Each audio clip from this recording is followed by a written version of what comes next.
Why, hello everybody, welcome back to my channel. I'm Ramen Phoenix, and today we're going to continue some more of the Great Ace Attorney Adventures.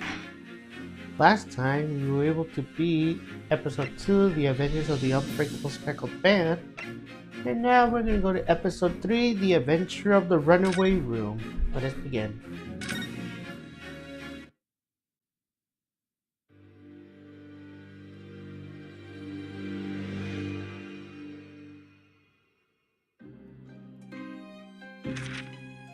Glancing over my records of the late last century, I am faced by the events of a certain bitter winter.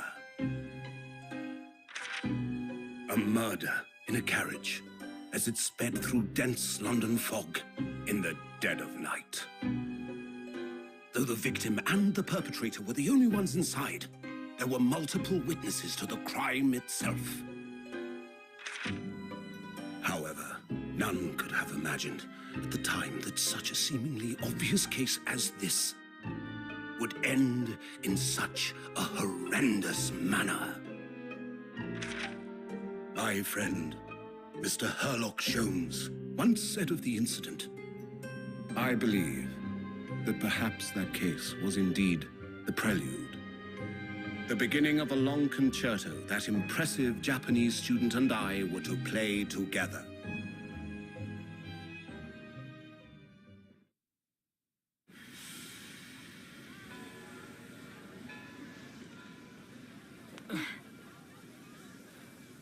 Amazing. Is this really just a railway station? Railway station or not, I've never seen such an enormous building before. And look at all the steam locomotives. This country is incredible.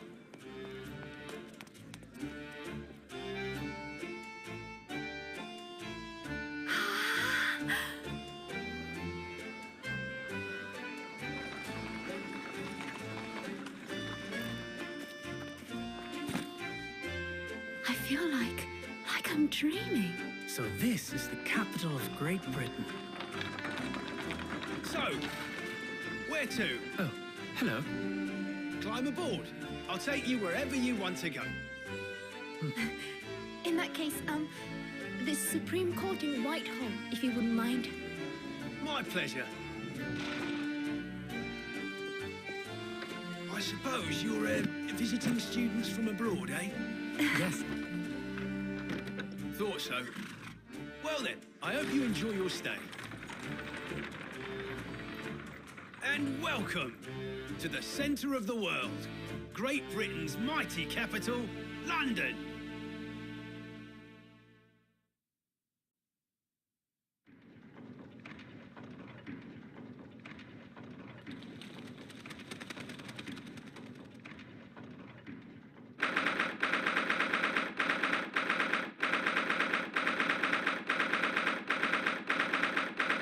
Allie. Now we're in the British Supreme Court, Lord Chief Justice Office.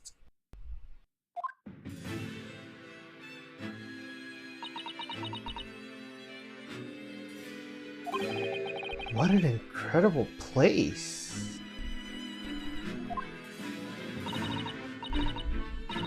It's so imposing. It's almost suffocating. This place is breathtaking. It looks like a fortress. There are some stone buildings like this in Japan now, of course. But they've only been built in a few short decades since we opened our borders to the outside world.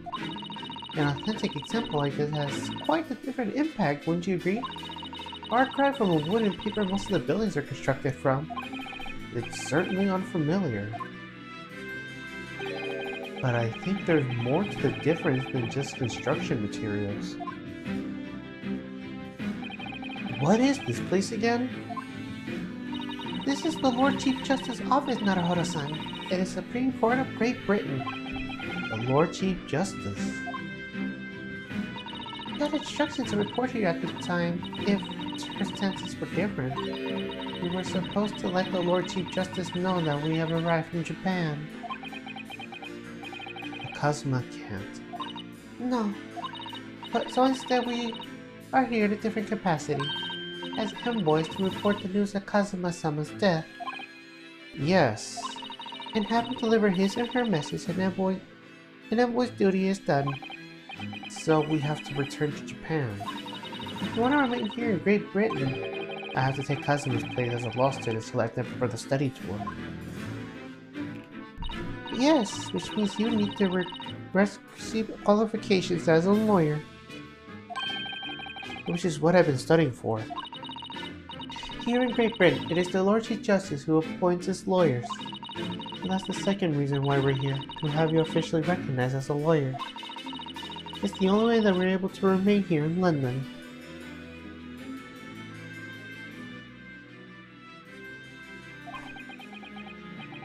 I hope I'm up to scratch.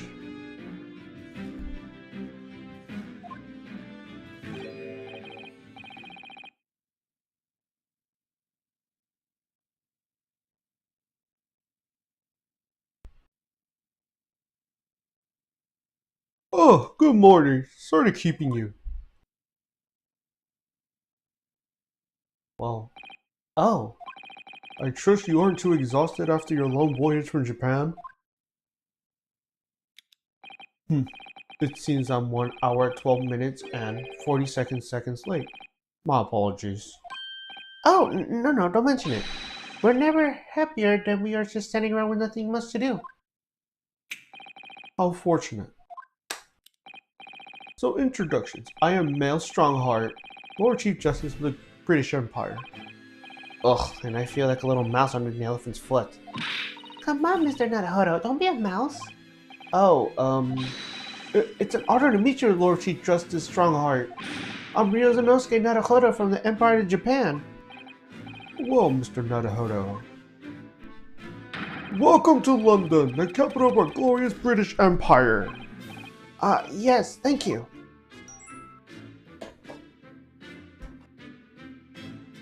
I got a text message.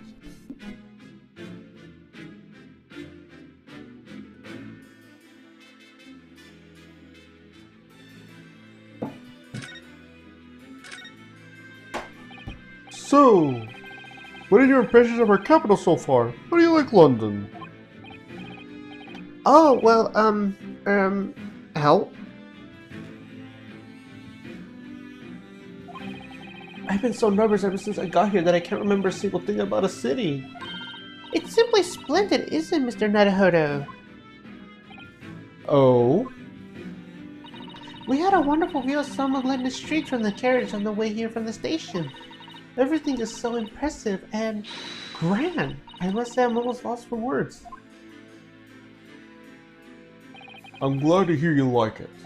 The city boasts tramways, piped water and gas, even cables supplying electricity.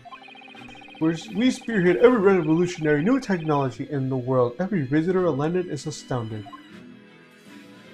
Oh yes, astounded is the word. Thanks for saving me there, Susato-san. And everyone seems so jolly and full of vigor. Yes. There's much excellent about the upcoming great exhibition we will be hosting here in London. Great exhibition? Cultural and technological events, achievements from around the globe are to be exhibited here in our grand city. It will be the greatest spectacle of all of its kind of history, and we will make Paris World Tour look like a toy shop. Gosh, I can hardly imagine how magnificent it's going to be. Great Britain's capital city is nothing but magnificent. London is the center of the modern world. Even if you do say so yourself. The sun will never set in a great empire. Perhaps it is fate that in these progressive terms we welcome visitors from the land of the rising sun. Lord Chief Justice? I think you were expecting a student of law in the study tour, were you? Absolutely. Mr. Kazuma Asogi, if my memory serves. That's right. The British government has already been telegraphed a full report on the situation.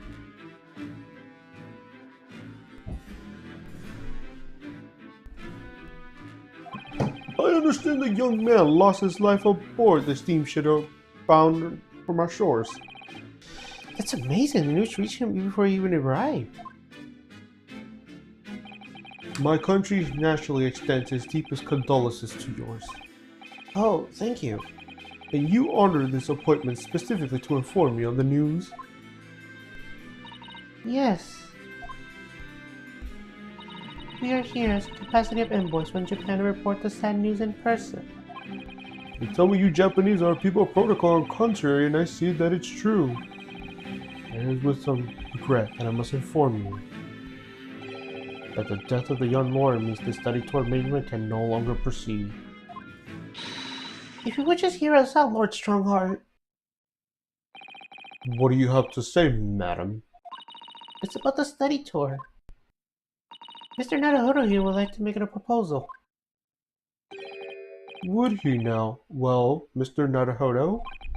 This is it then. The moment of truth.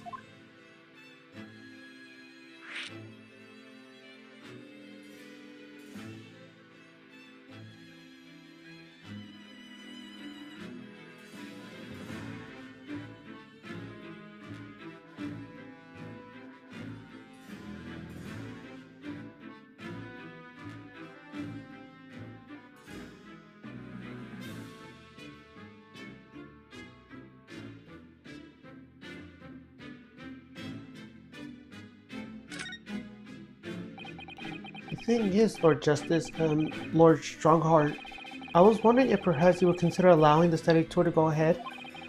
Don't misunderstand me. Britain would ideally like to see the tour go ahead, but without a lawyer from your country, there's nothing to be done. Well, in that case, What if there was someone else, another lawyer from Japan, I mean? Is there someone I don't know? Only a single lawyer was invited to Great Britain from your country, and that was Mr. Asogi. At least, that was what I've been led to understand. well, thing is, this really isn't going well at all. I just can't seem to find the right words to say it to this man. Mr. Naruhodo! I could ruin this here if I'm not careful. What am I going to say? If there's someone else here in Japan who could be described as a lawyer, it's me. It's me. I can do it. Is that so? I mean, I don't actually have any qualifications as such, but No qualifications, you say, and yet you still claim to be a lawyer? I have acted as a lawyer in court before. Only once, as it happens. And I had Kazuma to help me, and I was the accused, glossing over the details. I've been spending every spare moment in the journey here to Great Britain studying. I learned all about British law and court proceedings while I was on board at SS Bruya. The voyage from Japan is some 50 days, I believe. Not what you call a full education. To become a qualified lawyer here in Britain, not only do you need the university degree in law, you must also complete several years of training. I realize it's far too short a period of time, but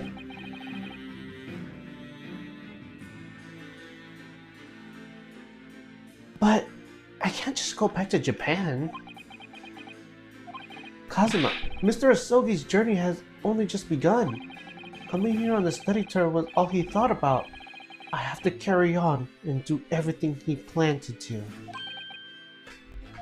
I know it must sound like I have an overly inflated opinion of myself, but I will do anything to prove that I have what it takes. Any test you care to set me. Just one chance.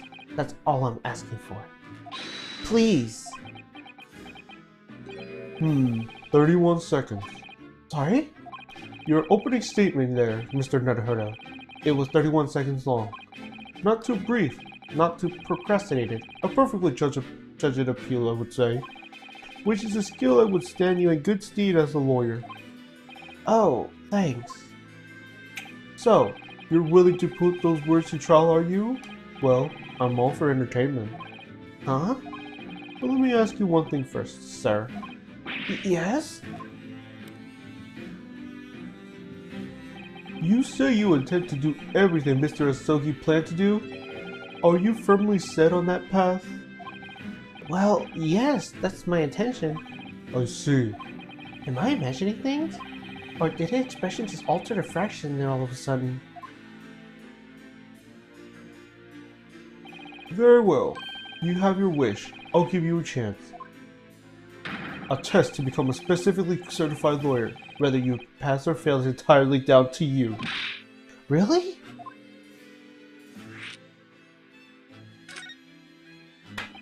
So, what firm will this test take exactly? Tell me, Mr. Naruhodo, what do you consider a role of a lawyer to be? Well, defending people, of course. Well said. So, let's have you defend someone. Huh?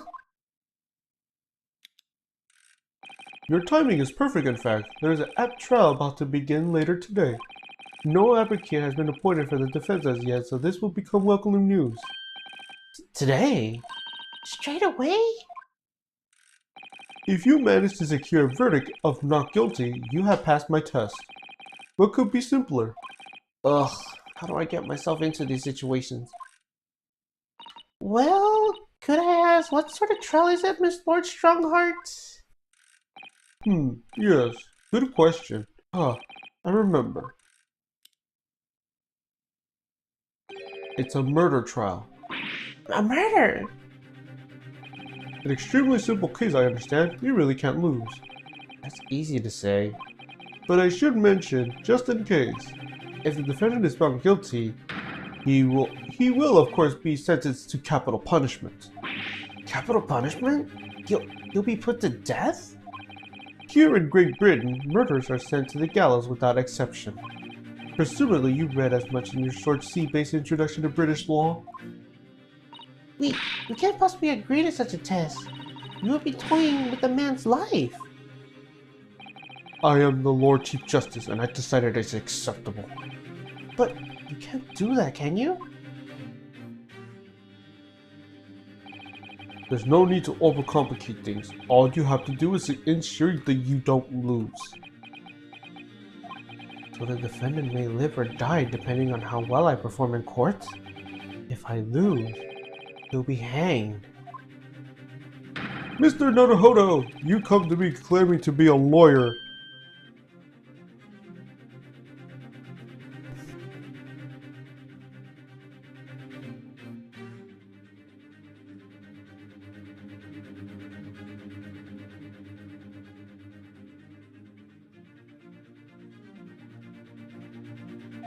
If you want to take me seriously, you need to prove you're willing to do a lawyer's job.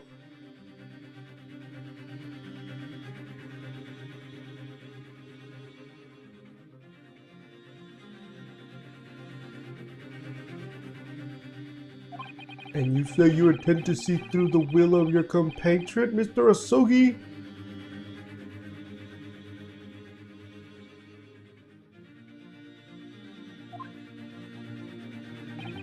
I would like to understand just how far you're willing to go in order to make that happen. He's testing my resolve. What's the matter? You've fallen silent. I'm sorry, but time is pressing. The trial begins shortly. I need an answer from you now. So what will be now?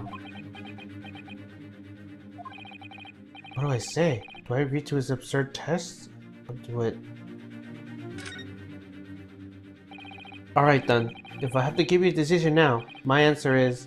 I can't do it! I can't get my words out! 15 seconds. Your decision making needs work if you want to be a lawyer. That was slow.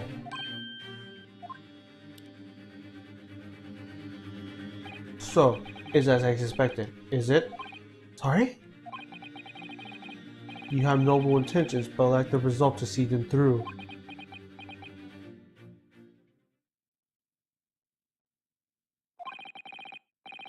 The test is cancelled. Thanks for stopping by. Go and acquire your ticket to passage back to the east tomorrow. This conversation is over. Yes, Lord Strongheart.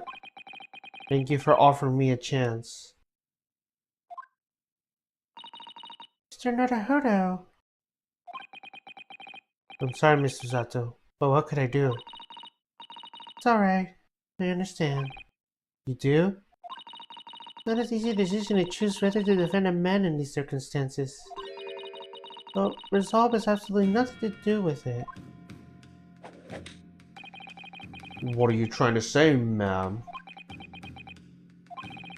I think what Mr. Zato means is that no matter how badly I'd like to be recognized as a lawyer and stay here in Great Britain, to risk another man's life as treating his one and only chance as a trial so tribally would be utterly unforgivable. I feel exactly the same way. I'm sure the defendant won't see this trial as a test, as some kind of experiment.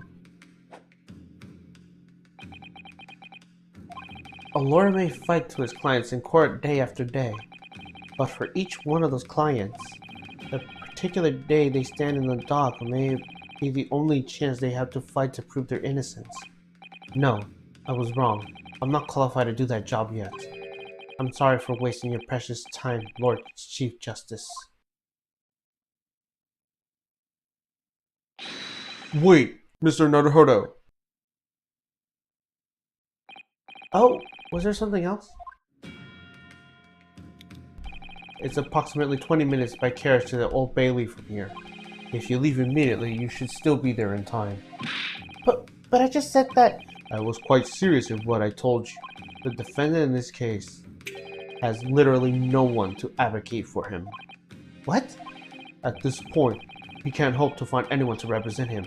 The trial will begin without a defense. And if that happens, there's only one possible outcome. He will receive the most severe sentence the judge can pass down. But that's awful. But that is the truth. Why does it have to be like this? Please don't expect an answer to every question. The cold hard truth of the matter is that there is only one person now with the chance to save this man from the very miserable end. And that is you. I'm really his only hope? So, what do you say now, madam? Me? What do you mean, Lord Strongheart? You said it wasn't an easy decision to choose whether to defend a man in these circumstances, and I agree. But in my estimation, it is purely and simply a matter of resolve. Oh! Our time is up here. I have a meeting to attend. I must leave in 2 minutes and 16 seconds. So, venture into a great city and enjoy ourselves.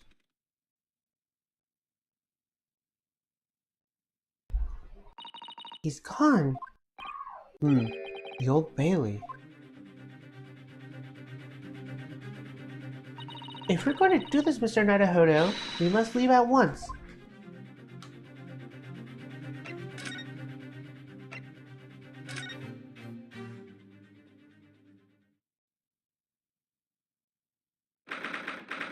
Oh boy, here we go.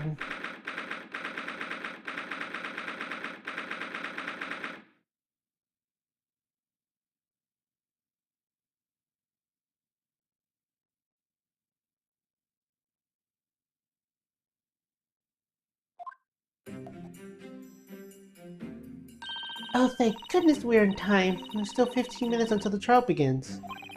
I never knew a horse-drawn carriage could go so fast. I thought my teeth was going to rattle loose. Did you hear what I said in the driver when we climb aboard? Get us to the destination in 5 minutes, driver, and there's a guinea in it for you. It's one of my favorite lines from the Herlock Sholmes stories, and it works quite perfectly. I'm not sure why you're so pleased. I thought we were gonna die and we had to pay gold for our privileges. Well, at least we arrived here before the trial started. Yes, I suppose there's that. Anyway, I don't understand it. The court clerk said the defendant should be here, but there's no sign of him at all.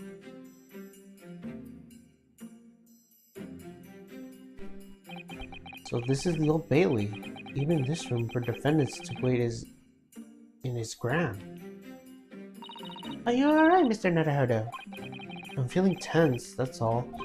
This place gives me the same sense of foreboding that I remember from the Supreme Court in Japan. An opposition air, almost as if the building itself is going to crush whoever is about to be sentenced. It feels like only yesterday that I was the one about to be crushed. Yes, whoever the man you're to defend is, I imagine he's feeling very alone at this moment. Don't worry to you, madam, sir. What are you doing, following me here? Things are they're desperate, aren't they? Sorry? Won't you look at these expressionless faces from the East, are you? We're from Japan, yes. Ah, Japan, is it right? Say no more. So, how much do you need? No, we're just here because... No need to explain, fella. I've been there myself, so I have. No place to go, nothing to eat, barely a penny in there, all while in a strange faraway land. Well, actually, I haven't found a place to stay yet, no. Tish grand. Let me start by giving you a dozen guineas. Say nothing now. Ah, 1,000 guineas! Please, Miss Usato, you don't need to shout. But 1,000 guineas is enough to build an entire mansion in the most prestigious area of Tokyo. What?! 'Tis nothing to me at all. I like to consider I have significant funds to weather a rainy day, you see. I have enough wealth to buy a city of London 2 or 3 times over. Could that much rain even fall in one day? Well, even so, we couldn't possibly accept such a large sum of money. Ugh! That hit me in the eye. Don't get me wrong, fella. I'm not giving it to you no strings attached. I'll be wanting you to do something for me. Oh? To be honest, it's a little embarrassing. A trial that is about to begin, you see, is for me good self here. I'll be on the dot. So now, what I want you to do is come along with me and stand there beside me. Officially, you'll be my lawyer, but that's just a little detail now. Oh, well, the thing is... Don't worry about the thing. All you gotta do is stand up there next to me, nothing more. Otherwise, you see, the trial's going to start without me having some kind of representation at all. Well, it was true. The Lord Chief Justice wasn't just making it all up. I'm terribly sorry to have to ask, but does that mean you're the defendant in this trial?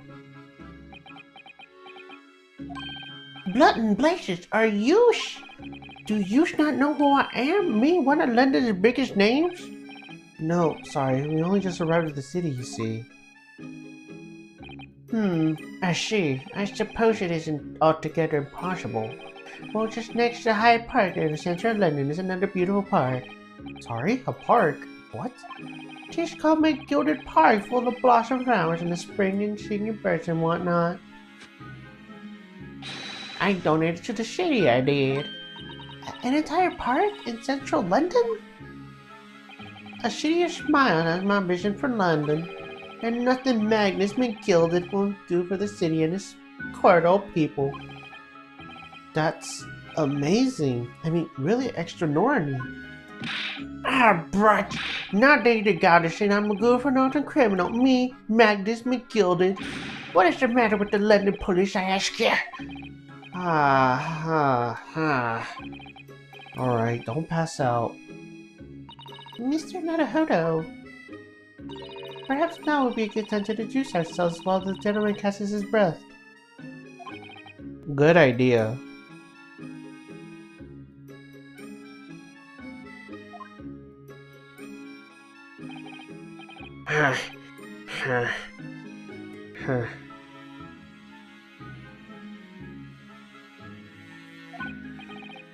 Mr. McGilded, the thing is, we're actually here in London to study British law. We're law students on a study tour from Japan, you see. So if you don't have a lawyer for the trial yet, and you'll be happy to put yourself in our hands, we'll do our best. What was I have to say, you damn meat? I give you this and get us to stand up there to me, haven't I? Well, yes, I wasn't really offered to stand up there next to you. Oh, I think I see what's going on here. Sorry? I know what you thinking. This Chancellor's a fellow claims to have more money than a queen. But if that's true, why in blazes can he hide the finest lord in all in England? Because he did it, that's the only explanation.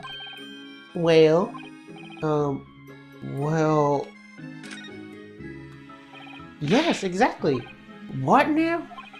Well, like you said, if you have all that money, but you don't have anyone to represent you in court, there's no other logical conclusion that you're guilty of all charges.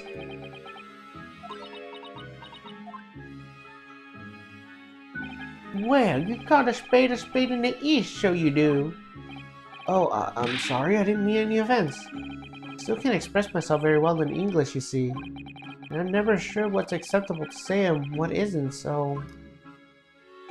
Is that so? Maybe you sound fluent enough when you're telling me what the backlog must be. I'm terribly sorry.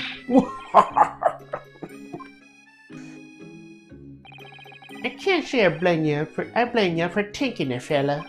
It's a little strange, to be honest. Why don't you have a lawyer, I mean? That would be the fault of the Reaper. Sorry? Did he just say Reaper? Aye, the Grim Reaper of the Bailey, Lord Barrack Banzeeks. He's a prosecutor. The prosecutor is the Grim Reaper? When Banzeek stands in the prosecution, they call the accused as sacrificial lambs. And to this day, in every single trial in which he has been the prosecutor, the accused has been damned. What? So it's reached this desperate situation where there's no one willing to stand in defense against the fella at all.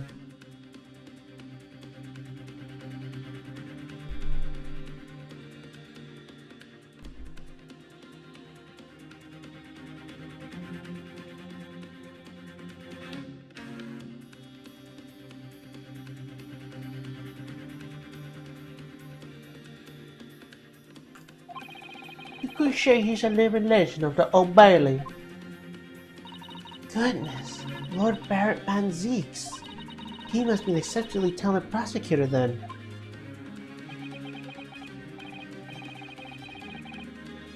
Talented ain't the word you're looking for, madam. It's cursed. Cursed? What on earth? And the defendant is summoned, and his counsel. Please make your way to the courtroom. The trial's about to begin. His counsel? That would be me. Oh, 'tis time. Well then, fella, don't let me down. But I don't know anything about the case. You haven't told me what happened. Until you show your face here, I made up me mind, so my head. Sorry? I've decided I have to defend myself in there. How would that have worked?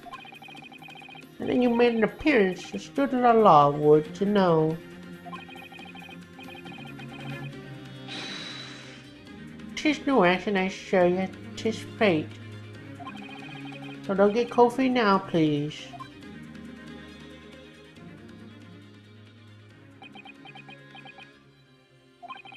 I literally know nothing about the case or about this man who stands accused. In fact, the only thing I do know is that I can't just turn my back on him.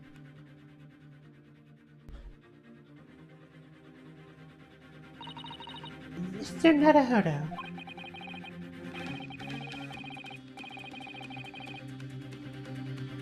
The man has no one. He has to stand alone in that courtroom, armed with nothing to defend himself. Yes, something that Kazuma would never allow to happen. Counsel of the defense, what are you doing? If you're late for the start of the trial, you will lose your right to stand.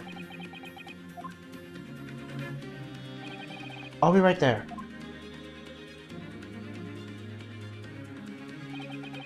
It's happening then. My first trial in the British court. I hope you're watching over me, Kazuma. Because I have no idea how I'm going to manage this.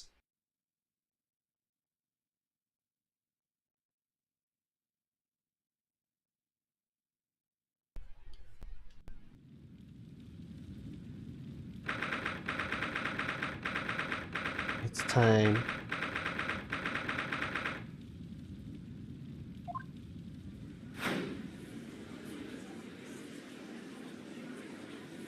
So this is the highest court of Great Britain, the Old Bailey.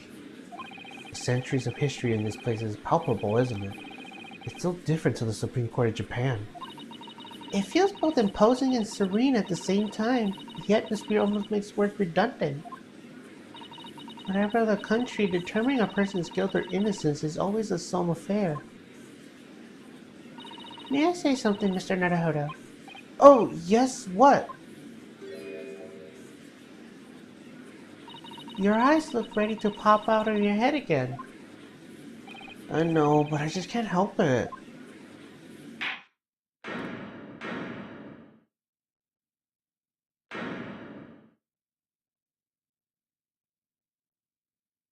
In the name of Her Majesty the Queen, I hereby declare the court to be in session. We are here today to determine the guilt or innocence of Mr. Magnus McGilded. I now call upon the counsels of the prosecution and defense to declare the willingness to proceed. The prosecution is fully prepared. That must be the Reaper of the Bailey. He really does look fully prepared to dispatch the next poor victim to the underworld. Counsel for the defense! You appear to be Eastern? Do you speak English? Huh? Oh, yes, of course. Sorry. But he asked if the defense was ready. And I couldn't be further from ready if I tried. Those eyes please Nipponese. They shroud your fear, your doubt, your trepidation. They run wild, clinging to some phantom notion of courage. The quintessential look of a sacrificial lamb. Ugh, a cold shiver just ran down my spine all the way up to the tips of my toes. Now, Mr. McGilded. Yes, my lord. You stand accused of murder, a capital offense. You will be sent to the gallows if found guilty. Are you quite sure you wish to entrust your defense to this foreigner? As I've always said, me lord, 'tis the grand thing to give opportunities to the young, even if the fellow has stood for some island off the far east. It is not the British way to ignore the dangers of yeast self and give those less fortunate a fair chance. I like to think that acts of chivalry to do the Great British Empire proud. Militia to Mr. McGilded, what a fine gentleman Leonard has been. Do you hear that he donated 5,000 pounds to the government the other day? Brother, please, should we go to the play at McGilded Park? Yes, he's also at one of the public galleries, firmly behind Mr. McGilded. That's definitely welcoming news. He certainly has a way with words. I'm surprised he could convince anyone to defend him. Adequately put, Mr. McGilded, and most laughable sentiments. Now, ladies and gentlemen of the jury, I'm sure I need hardly remind you that you 6 members of the public have selected for the inventory. Are you ready to proceed? Yes, my lord. If the test is sent brought us to the gallows where they belong, I'm more than ready. In that manner, his lordship always says we should dispose of rubbish promptly. Naturally, I agree. Ha! Any criminals here shouldn't be wishing they had never set eyes on me.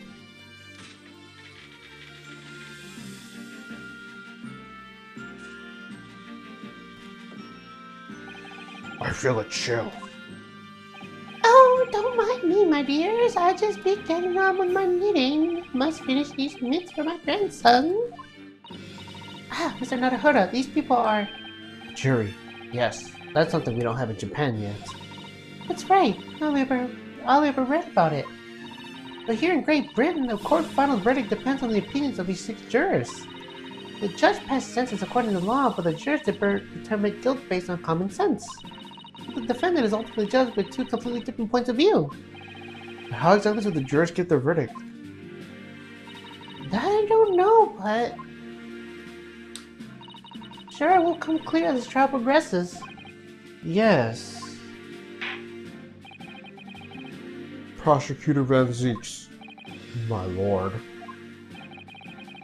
It's been a number of years since you last here. It's been a number of years since we last seen you here in the courtroom. I thought you renowned your fame.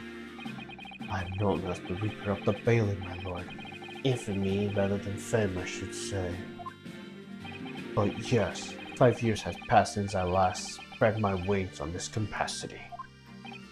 So what brings you back? Is there some change in circumstances to which the court should be aware?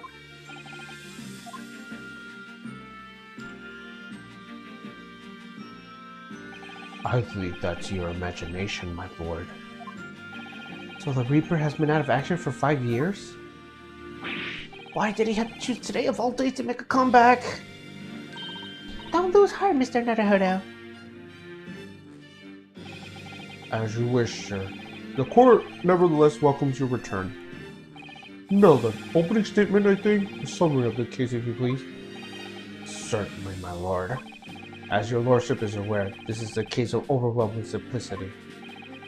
We must be the only ones in here who aren't aware. The incident took place in the late evening, 3 days past. The hour was some minutes after 10. The victim was a maker of the building bricks known as the community as Tried Fry Mason. Sorry? Tries? He was a very accomplished craftsman. The bricks he fired were said to be almost indestructible. The victim's corpse was discovered in an omnibus in service in the streets of London at the time. A dagger has been thrusted into the victim's abdomen and is believed to be the ultimate cause of death. Here is the autopsy report from the investigating medical officer of Scotland Yard. Thank you, counsel. I shall accept that and the photograph as evidence.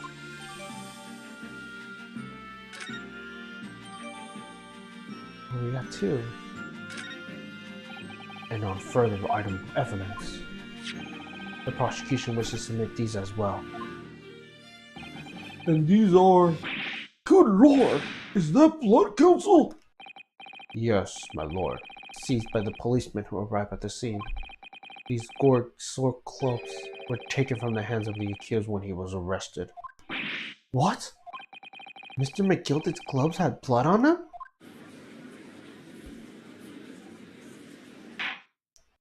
Yes, I will accept these as evidence as well. How did I get into this? I'm back into the quarter before I even started. Continuing. According to the driver of the omnibus, there were only 2 passengers traveling inside his vehicle at the time. Only 2? Obviously, one of those passengers was the deceased brickmaker, Mr. Mason.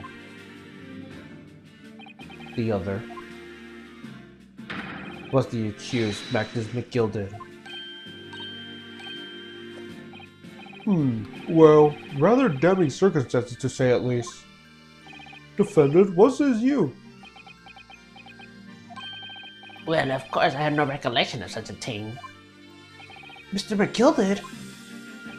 To be sure, I rode the omnibus that meeting, but whenever I'm in a carriage, I'm taken from the fierce tiredness and I'm almost succumbed to it. Are you claiming to have been asleep? 'Tis the motion of the carriage, my lord. Lifting so it is, I opened my eyes again. 'Twas a desperate sight before me, a body of a man I never lay eyes on before my life. Now I ask you, what good-hearted soul wouldn't but to have a fellow bleeding from his stomach? I wasn't about to start worrying about mean gloves now, was I? I reached out to give a man a hand. So the blood got onto his gloves then after the man has been killed. Unfortunately, that statement from the driver is only the beginning. What? Is not all of it? There were multiple witnesses to the precise moment to which the brickmaker was fatally stabbed.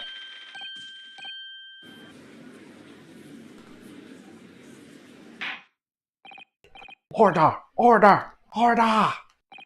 When the killing took place, only the victim and the accused were inside the carriage, and there were witnesses to the crime. They are not just a case of compelling evidence. It's the nail in the coffin for the accused.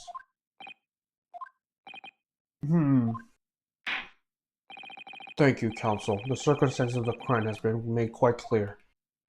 I think we will hear testimony on these witnesses first of all. Your wish is my command. Bailiff, bring the witnesses in at once.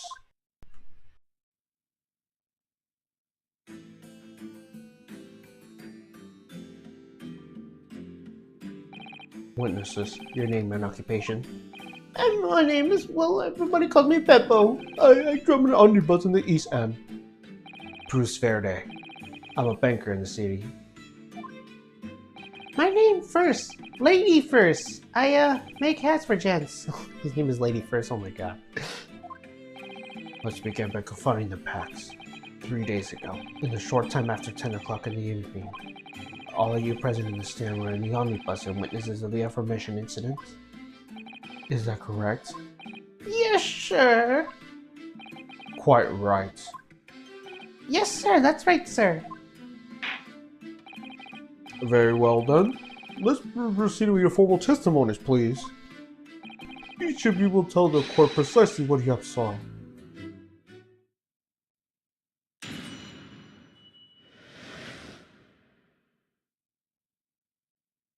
Alright, here we go. It was the last bus of the evening. Happy customers. I remember it well. The victim and the man accused of killing him were sat to each other next. Were sat next to each other inside the bus. Then out of the blue, the accused just reached over and plunged a knife into his guts. That's right. He stabbed him. I screamed. I did. Couldn't help it. As soon as I heard the scream, I stopped the bus and then I saw it too. So many characters. Ambiguous testimony, I must say. Exactly, my lord. These men witnesses the incident in the omnibus with their own eyes. I'd like to ask a question if I may. Yes, counsel? Well, this testimony makes absolutely no sense to me whatsoever. Why not? Well, the incident took place inside a moving carriage, didn't it? As is clearly stated from the outset, yes.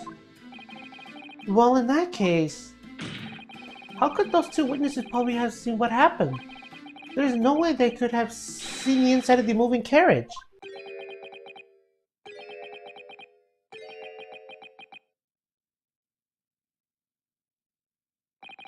How quaint.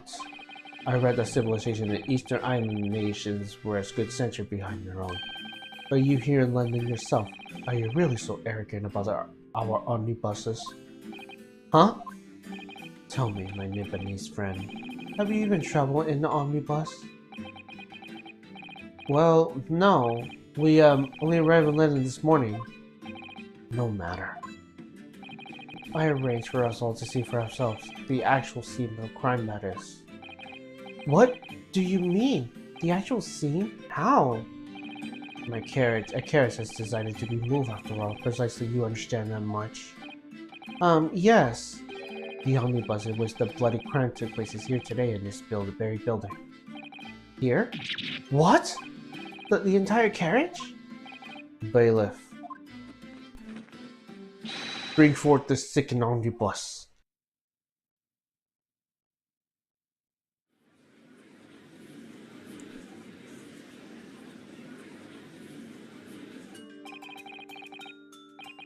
So that's the omnibus. The omnibus. I can't believe they could bring something so enormous in here. Great Britain's courtrooms are amazing. As you can see, the omnibus is pulled by 2 horses and can carry up to 8 passengers. 4 passengers seated inside an enclosed cabin, and another 4 on the rooftop decks above. Every Londoner knows that the best views of the city's architectural sites are to be had from the top of the omnibus. And I should point out to the foreign guests that there is a skylight from the roof, allowing to view the interior from the seats above. Ah, a skylight. Oh! The penny drops at last, I see. These 2 gentlemen were occupying the rooftop seats in the omnibus when the murder took place. That is how they came to witness the grim incident. Through the skylight. Ugh, that makes perfect sense. Well, counsel, this is a first. Of all the years behind the bench, I never experienced a crime scene itself being brought into the courtroom. Here are a number of important clues we're meeting inside that carriage, my lord. I would like to submit the omnibus itself as evidence. That is the prosecution's wish.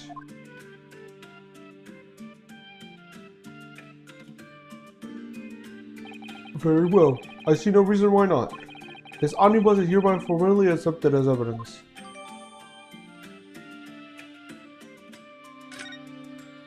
I can't believe it! The entire crime scene entered as evidence? Yes, Great Britain is simply extraordinary. I could help myself a lot by giving an omnibus a thorough examination, seeing as it's here. Let us continue our proceedings then, your cross-examination, counsel.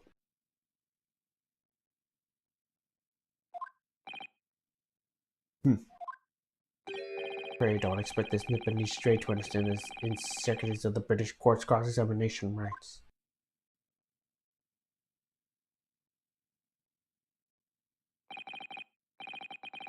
Alright, my first cross-examination in the British court. Focus, Miranosuke. Focus.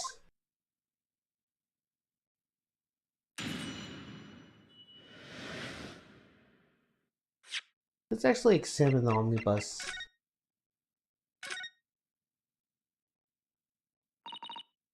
Well, let's open the door and go inside, shall we? Ugh, the scene of the murder. It's horrible.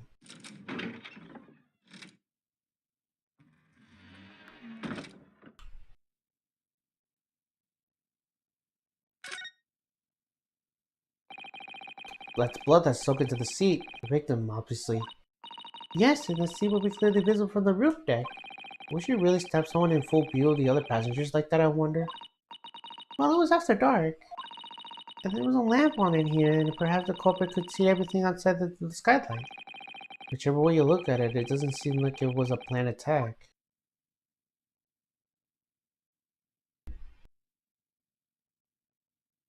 The seat has a handle, it seems.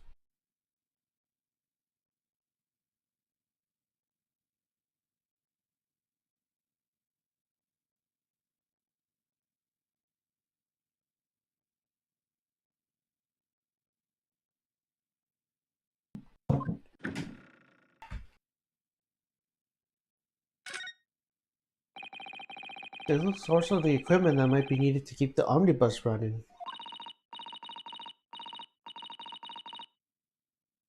Feeding tubes, tools for repair vehicles, blankets, horseshoeing tools.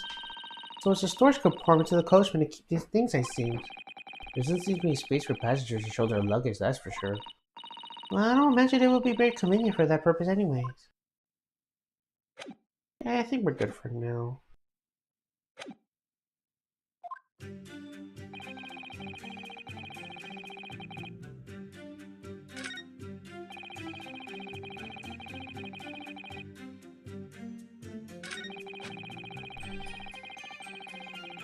Hold it! You actually saw the moment, exact moment it happened? Didn't I already testify to that? Or rather, think of hardworking city bankers not considered trustworthy these days. Oh, no, I didn't mean that. This is no good, I really got his back up. Perhaps you could just tell us what you saw in a little more detail if that's...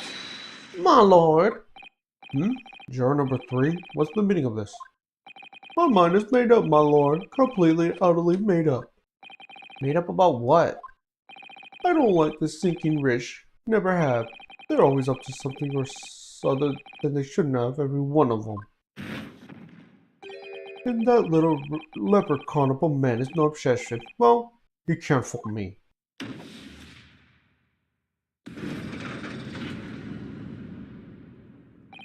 There's no point wasting time listening to any more of this. That's my opinion on the matter anyway. That is precisely what I was about to say. As the foreman of this jury, it is my duty to set a good example of my fellow jurors.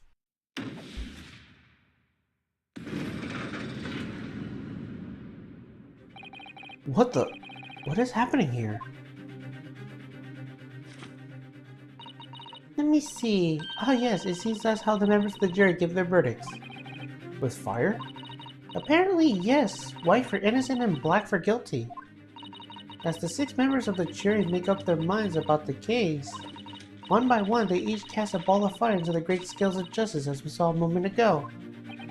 So if those enormous scales fall completely to the black side, does that mean... Let's do our very best to make sure that doesn't happen. Ugh, now I'm even more worried than I was before. Very well, the court acknowledges the change of the jury's stance. Counsel for the defense, please continue with your cross-examination. This is a nightmare. Hold it! He stopped, didn't you say? And you were sitting up on the roof deck, were you? Yes, that's right, sir. I was up on the roof seats. I remember seeing the little kid sitting next to the fellow that was stabbed.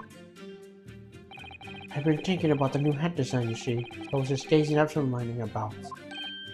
But then, as it happens, I looked down to the skylight. It was sticking right out of his belly. That huge scraped knife. A grim sight indeed.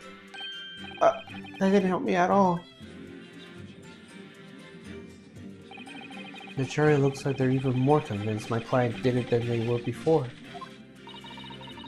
That appears to make everyone even more dubious that Mr. McGilded is telling the truth. If only we had some evidence to counter that suspicions. Mr. First. Oh, yes, sir? Is this the knife you saw? Oh, good grief, yes, that's it, that very one, sir. Is that... Yes, counsel. This is the blade that was driven into the victim's belly like the stake through the heart.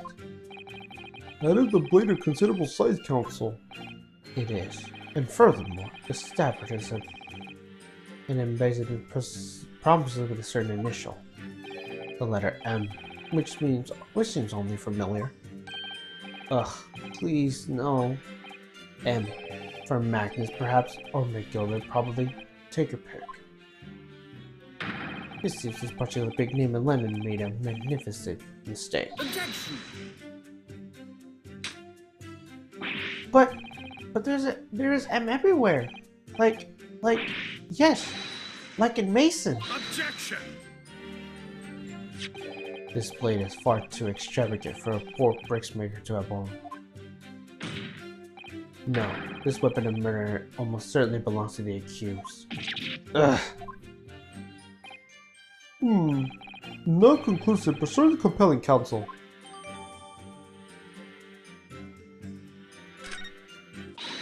My lord, if you forgive the interruption. Juror number 2, go on. Mr. McGilded is a pillar of society and a gentleman's word should be sacrosanct. However, those of us our service know we must accept hard truths. Wait, what are you about to do? Dispose of the rubbish!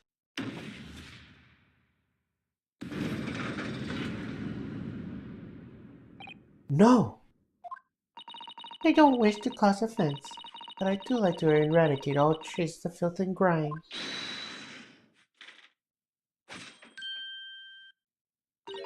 I have painstakingly typed every word uttered here today and cross-reference all the facts. As such, I am not in a position to draw the only logical conclusion.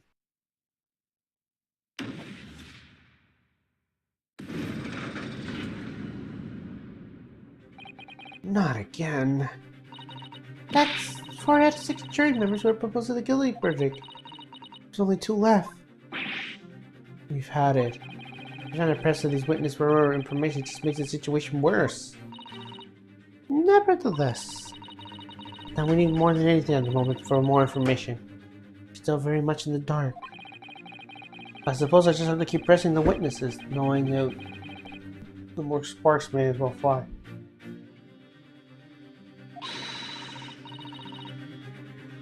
We must give him a hope that we cover something that will give us the way to fight back. But... Alright, I'll keep trying. I can't give up. I just need to keep calm and listen to the witnesses' statements again.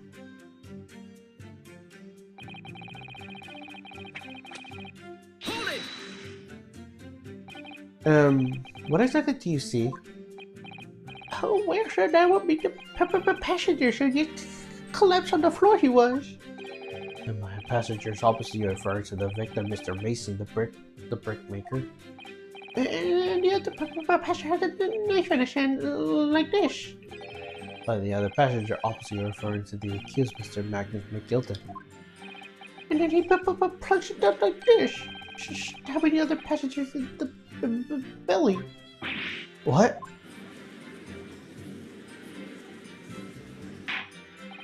Order! Order! It is hard to believe that one of London's great philanthropists, but this is damning indeed. The law knows that no philanthropist, my lord, only the innocent and the guilty. Good deeds mean nothing when overshadowed by evil. The truth is everything. Couldn't agree more, sir. That's the truth. Alright, so when did it happen? The only two people in the enclosed cavern were the victim and the defendant. And so help me, 3 whole people witnessed the man trying to do the deed? I don't like to be pessimistic, but I do seem to be a rather difficult situation here. Ugh. What am I supposed to think here? Is Mr. McGilden really innocent? Or could it be... But before we jump to conclusion, our first task should be to gather information. We need to understand the case much better than we do at the moment. Yes, you're absolutely right. Listen to these witnesses' statements again, a little more carefully this time.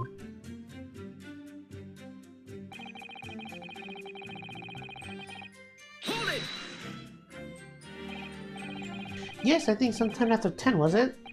Oh, yes, sure. Yes, right, sure, yes, it was so good. It was a freezing effect. And you have 4 passengers on board at the time, is that correct? Yes, that's right, sure. Not traveling the same part of the bus, of course, no. And there were no other passengers when the incident took place? No one on the line, for example? You're quite right about that, sure. No other passengers like that, no, none. Nobody fled the scene of the crime. I have to say the bus is running and not even the light bus of the day. But I do wonder sometimes altogether, well, yes, sorry to say. What do you mean by that? Well, wonder it being a cold and everything, only we're making 20 pence on the run, you see. Yes, I spent that much on the pub on the way home, just trying to warm it up again. I just can't believe it. I can't believe it. Murder in my own bus. It's awful to think about. I happened to be shake this cold ever since it happened. It's hard to stutter. My lord, I wish to speak. Yes, juror number 5? Do I take it that you two, as the master of the London Guild of Coachmen, the idea of the murder being committed on one of my city sacrifices is almost horrendous to me. It would be right to make the decision before hearing all the facts, though, I said so myself. but I heard enough now. The horse has bolted, as they say. No, please, just keep it open and run a little. She's up now, Silver Blazer. Finish is on sight.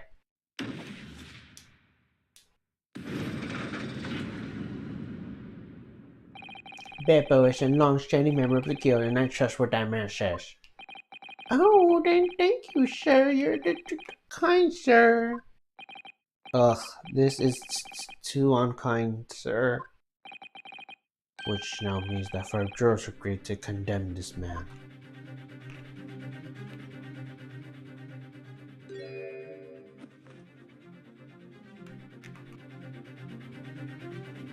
Madam Juror number 6. Yes, dear, what can I help? What can I do for you? You have heard the testimonies of the witnesses in the stand. Oh, yes, I certainly have. Still got my hearing, you know. Then pray tell why you have yet to pronounce your landing. Well, dear, the thing is, I'm a creature of habit, me. I always go to the park around this time of day and sit on the nice bench and get on with my knitting. There's a lovely little park just near where I live. Me Gilded Park, it's called. A gentleman donated to the city, you know, to put a smile on Landler's face, he said. I can't imagine such a fine young gentleman would have taken it in him to take another man's life. He's really doing wonderful things for the city. That's right, a man like that would stab someone, surely. Mother, can we all make the public library leader and borrow some of the books? How many Londoners live in their heads and their clouds? Do you people not know what kind of a man Magnus McGilded really is? What kind of man is he? The philanthropist Magnus McGilded has enough wealth to purchase the entire city he claims so highly. But where did all that wealth come from? Your client is a Shylock, sir, and one with the very darkest of souls. What? Stone the claws! McGilded lends money on extortionate rates of interest so that his victims really have no hope of repaying him. When they default, he takes possession of everything they own. He is a vulture that preys on the weak. I've never heard any mention of that before. Your faculties have deserted you, I'm sure, ma'am. So has this thought not crossed your mind? Would a man wealthy enough to buy London in his entirety not have a carriage of his own? What possible reasons could this man have had to make such a use of public omnibus service? You're not saying that... The victim, a poor bricksmaker, had next to nothing to his name, save considerable financial liability. It will come as no surprise that his creditor was the accused, Magnus McGilded. But let it also be known that the very day Mr. Mason was killed, the final repayment date for his debts. Good gracious! The bricksmaker was dissolute. He had lost his house. He had nothing to show with which to repay his debts. And in the end, the pitiful soul has the very last thing he owned taken from him, his life. By the merciless philanthropic pretender, Magnus McGilded. I don't believe it. If I might add something briefly, Mr. Sato? You claim that the victim had left money to Mr. McGilded, but where's your evidence to support your claim?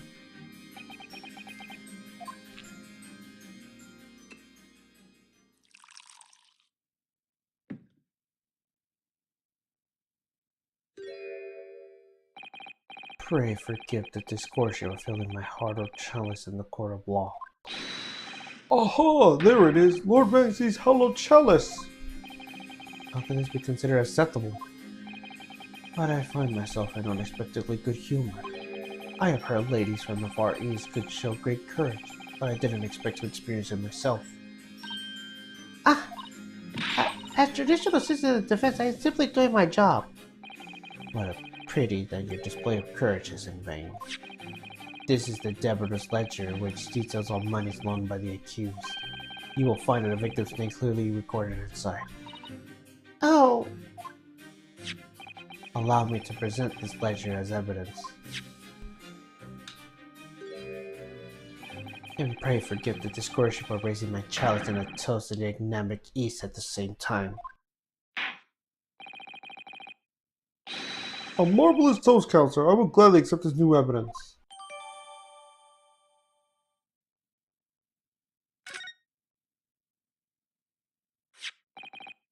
Oh yes, 20 guineas. A victim owned a considerable sum. And the accused made quite a certain he had ample repugnance. Well, it would seem that I had a wool pull over my eyes. Regrettably, ma'am, that is the mobius opera of the accused. And he's such a pretty little part too, what a scoundrel. Still, maybe it's all for the best. Wait a minute, let's think about this a little more before. I don't stand for nonsense.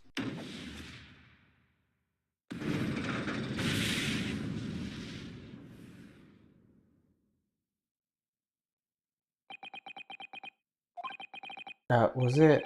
The last juror's decision.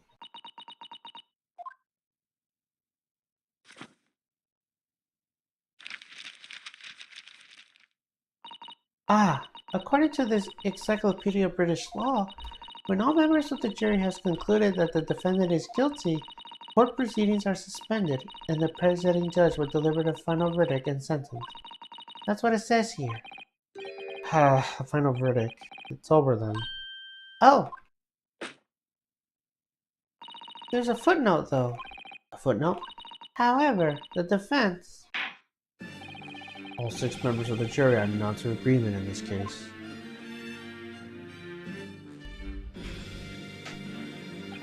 Allow me to convey my respect to your swift and righteous decision. According to the laws of the country, I will not conclude the trial. I deliver my vital verdict. I trust there are no objections? Mr. Sato, just tell me one thing. Oh, yes? You were in the middle of saying something before. The footnote of your Encyclopedia of British Law. However, the defense. What did it say next? Oh, yes, of course. One moment. When all members of the jury have concluded that the defendant is guilty, court proceedings are suspended and the presiding judge will deliver his final verdict and sentence. Then the footnote says, however, the defense has the right to demand a summarization examination of the jurors at this point.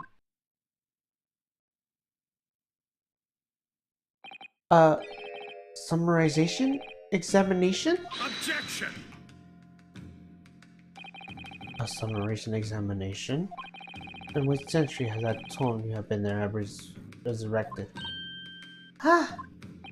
Judging by the blinding, I would say that book is at least 50 years old. Any modern text of British law wouldn't even give such an anticipated procedure a mention. It's a relic, long forgotten, and certainly no longer practiced. So you're out of luck. Oh. What even is it, Mr. Zato? This so-called summarization examination? Oh, one moment and I'll read it out. You would demand a right to the procedure before you even understand what it entails. Typical Nipponese. Alright, Mr. Naruhodo, I think I understand. It seems that under this procedure we will be able to appeal to the members of the jury. Do what exactly? Appeal to them by changing their leaning and reverse their decisions. And it says here that if successful, the proceedings of the trial must be resumed. Make them reverse their decisions? Yes, as time goes by, at barriers we use a summarization examination to attempt to influence the jury's decision. But that procedure becomes something of a formality with no practical benefit really, so I'd rather fell out of use. I wonder why. Because it was devoted to purpose. Changing just one member of the jury's mind would be hard enough, let alone several. No self-respecting defense barrier would even assert his right to try it on this day of age. Still, I don't see any mention of the procedure actually being formally revoked.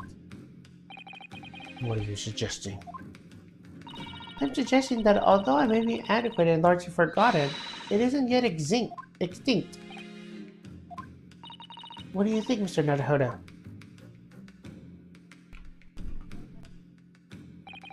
A summarization examination, a last possible option, to reserve the right to try carry out amid defeat.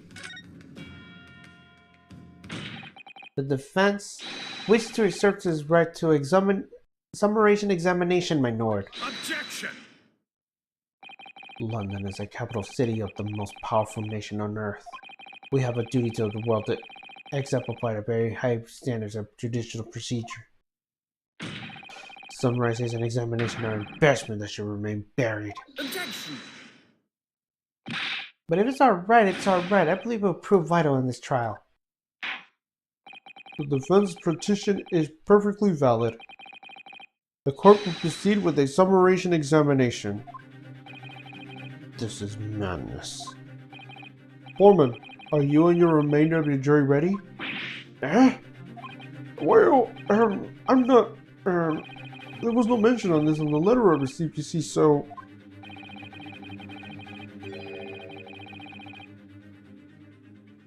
All members of the jury will be asked to explain on what grounds they have reached their decisions.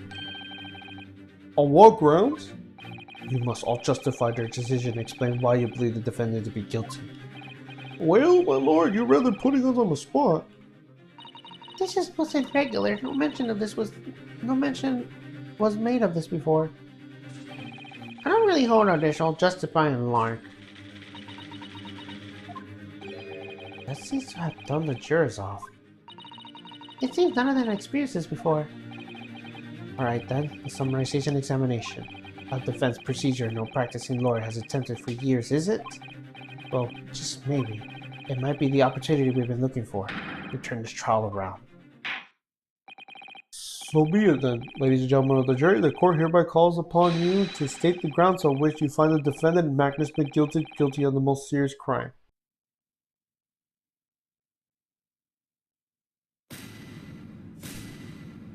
Judicial findings. There was no one else inside the carriage at the time, so it has to have been him. I trust the driver. He has an excellent memory, it seems. 4 passengers with forced totally 20 pence. He struck the chap next to him just like this. Brazen, I must say. Absolutely brazen. I have simply typed and collected all the statements made thus far and drawn the logical conclusion. You can't trust the guild. Fair traces are mono. We haven't raised prices about 4 pence for years. The scoundrel stabbing the whole man on the floor at beggar's behalf. I'm starting to wish I hadn't pushed for this now. Some of the jurors don't seem to have wonderfully found arguments though, do they? Well, let's see what we can do. We have to get these 6 people to change their minds. I'll have to throw everything I can at them and use some very specific language. Just a moment, Mr. Naruhodo. According to my book, that's not quite how it works. Oh? I thought I was going to have to throw over their icy mind with some heartwarming rich story about the defendant. Unfortunately, once the jurors have decided the defendant is guilty, they're unlikely to heed anything the defense says. But then, they reach their conclusions by their own reasoning, you see. Your pleas will sound like excuses. In fact, it can recoil on you, and the more you try to persuade them, the more entrenched they have become. What on earth am I supposed to do? Oh dear, I'm just citing what I read about the British law, Mr. Naruhodo.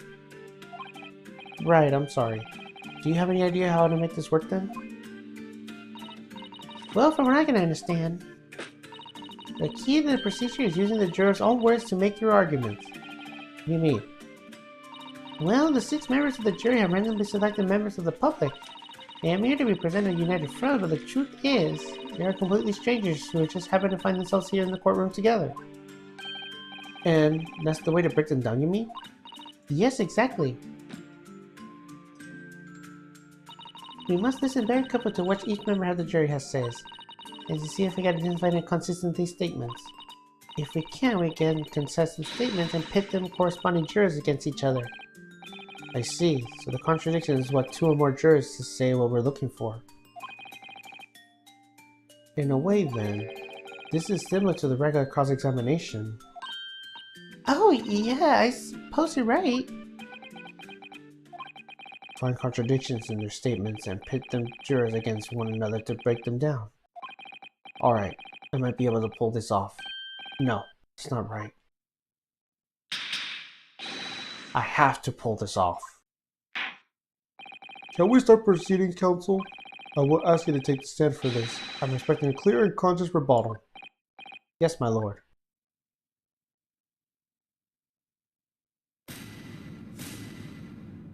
Jury examinations.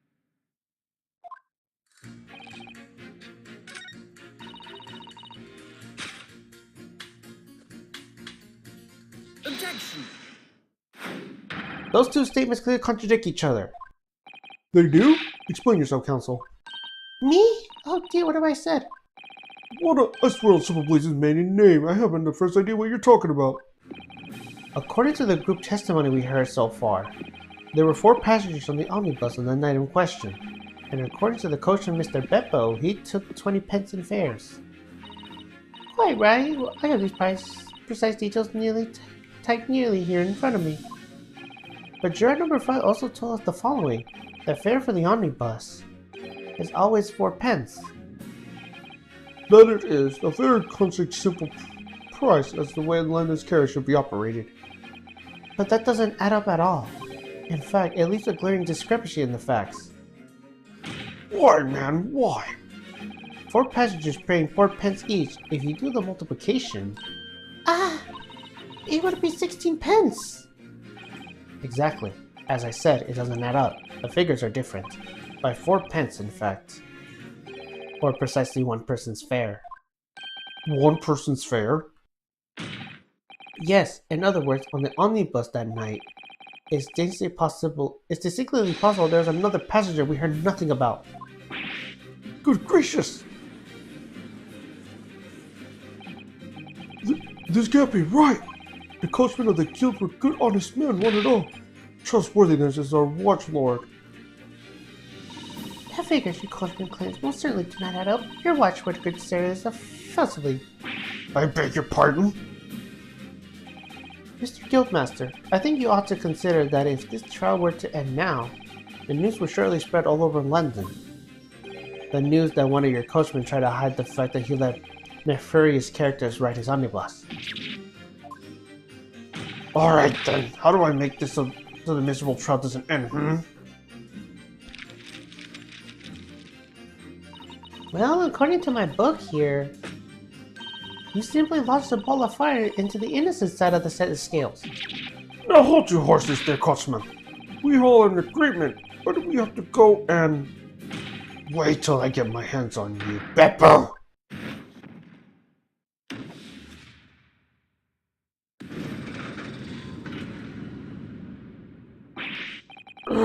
This is all very irritating. Begging your pardon, sir. I'm going to do the same. Yeah.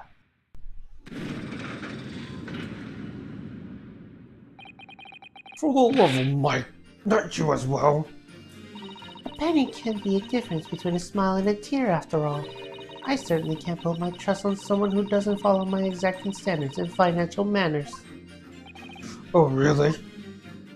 I, for one, think it's only proper that we only hear from the witnesses again. Oh, well done, Mr. Naruhodo, you did it!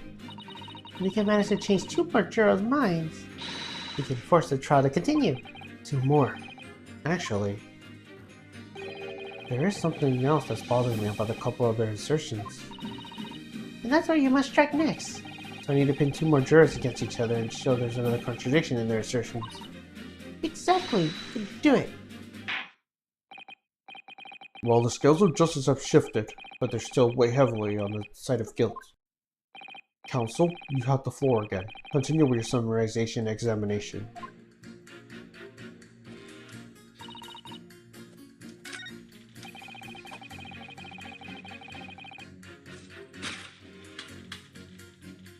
Objection! Those 2 statements are completely contradictory. What? Explain, counsel, post haste. Oh, dearie me, I was only needing a jumper for my other half. What is all this claptrap? What does consistency even mean, I ask you?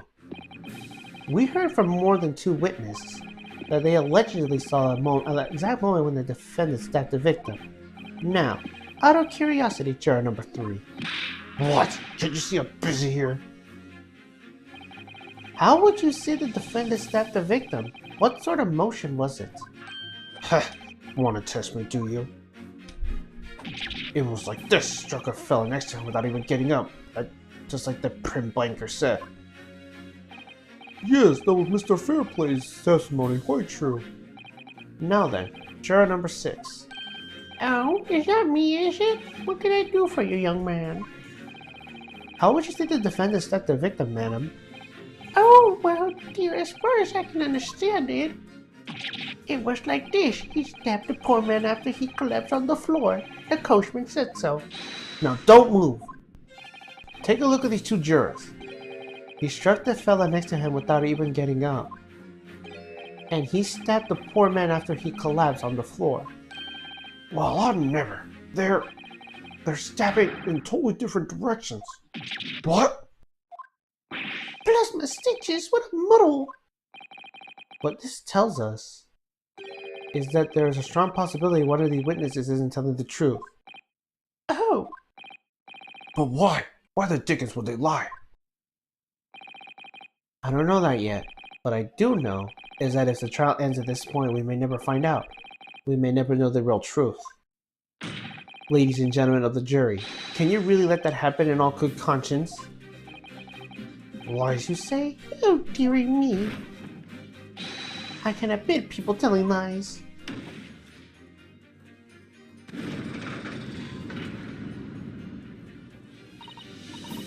The scale! I don't believe it.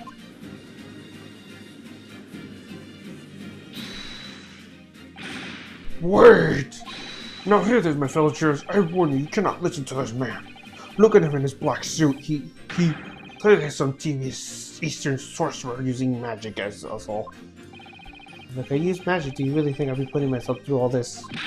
Answer me this, dark jinx. Huh? Me? What exactly is the problem? One of these two witnesses has slightly different recollections of events. What of it? Let's say the Shylock is stabbed the victim where he sat next to him in the omnibus, and this young dandy saw him do it. And now let's say the victim collapsed on the floor and then the Shylock stabbed him again, and this old lady saw him do it. Well, let's just say it didn't happen like that, Who are you calling a dandy, sir? Why I should take this knife to you? Who are you calling old? Why I should take the needle to you? Ugh, they're ready to kill each other now. But could the foreman of the jury be right? Did the two witnesses see two different moments of the same crime?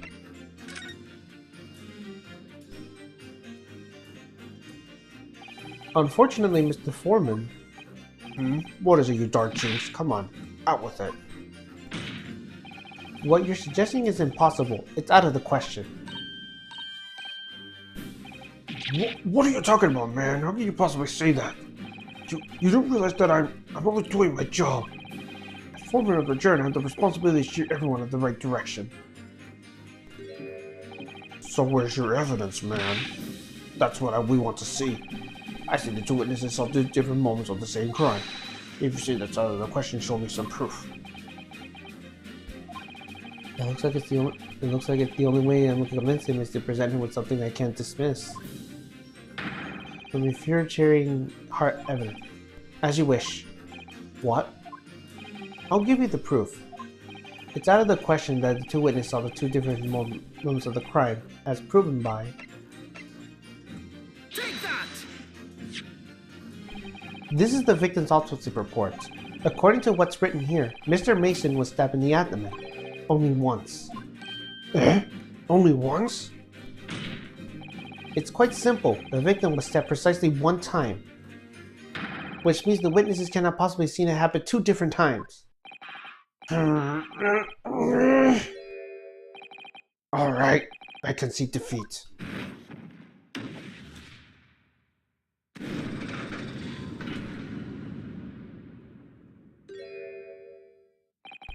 Wait, that means 4 jurors are now leading to not guilty. Well, we've done it, Mr. Naruhodo. We won! What are you playing at, you daddy fool? Shut your trap, sir. No one deceives me. But we have a continuous. I set such a trap. I know a lie when I see one. And if the chap ever dares to cross my threshold in my shop, I'll take this razor-sharp blade and shave every last hair in his head. Please tell me he's a barber. Well, in a quite remarkable turn of events, defense summarization examination has put the balance of the scale of justice. The jurors now stand for 2 for guilty and 4 for not guilty. Accordingly, there is no longer a large amount majority among the jury for me to adjudicate, and the trial must continue. I hereby ask the defense, prosecution, and witnesses to return to their places, and I call upon all of you to continue to pursue the truth.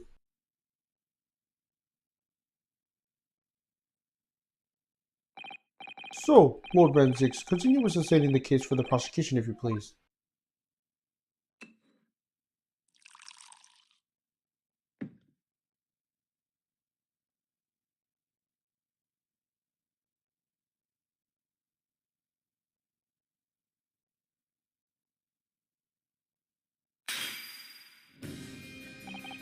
having savored the rich aroma of the carmine contents of this hollow chalice. It may seem crass to crush it to dust. Pray forgive the discourtesy. Lord Van Zeeks? Is it cold in here or is it just me?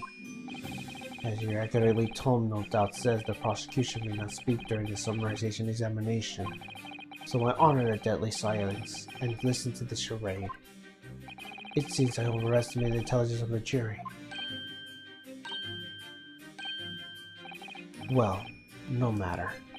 There is nothing so hard to prove as a self-evident truth, it would seem. No, and why else would we grace the courtroom with our presence after all?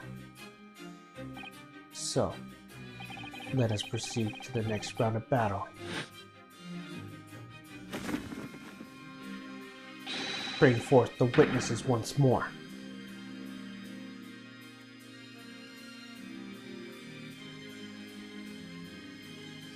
Witnesses, I trust you heard the summarization examination we have to just endure. Oh, yes, sure that I did, sure. Of course I heard it. Oh, yes, sir, I heard it. You, sir, on the end, the coachman. I believe it's Beppo.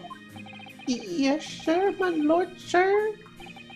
As it transpires that in your previous testimony, you were attempting to veil the presence of a fifth passenger on your omnibus. You will be found guilty of perjury. You are advised to bear that in mind, sir. Oh, Dios mío. Now then, witnesses, I hereby call upon you to testify before the court again. You will explain the various misgivings brought to our attention by the defense summarization examination.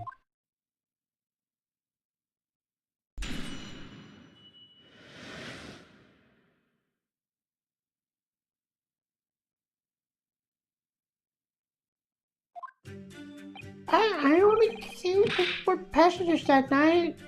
I swear it, Well, I for one was told I had to pay 5 pence for the bus. He fiddled us with the fare he did, and I saw that he had blood coincide as well. It's not too much.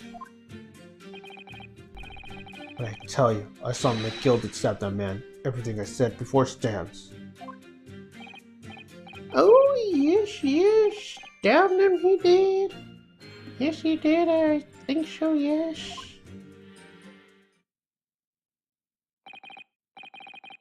Counsel, make sense for this for me, please. The phantom big passenger conjures existence by my learned Eastern friend never existed. My confusion has arisen from the coachman's slight little consensus. Beppo, Explain yourself.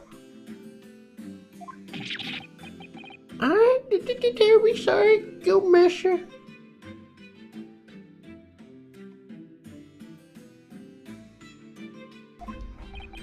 Your guilt fares 4 pence across the board. You know that. Am I to understand that you've been overcharging your passengers with a penny a flame? It's so cold and my last run of the day is always half empty.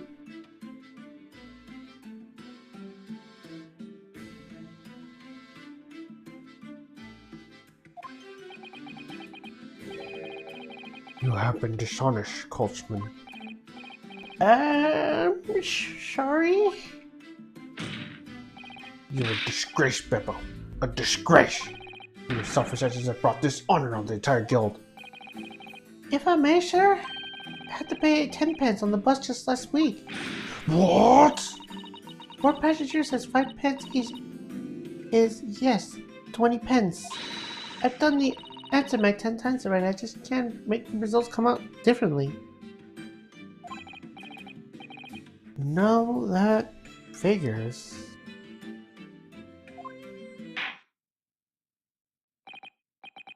Well, it would appear that one of the aforementioned misgivings have already been explained. So, counsel for the defense, your cross-examination, if you please. You already had the pleasure of the procrastinating summarization examination today. I see you intend to continue the parlor games. Absolutely.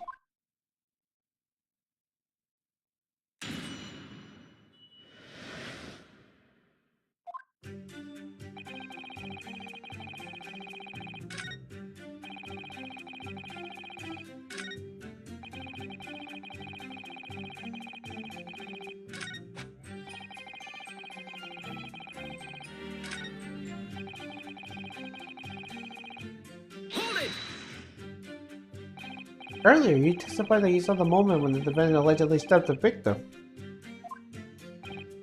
Oh, yes, that's right. You said that the victim was on the floor and described the assailant holding the knife as an ice pick grip.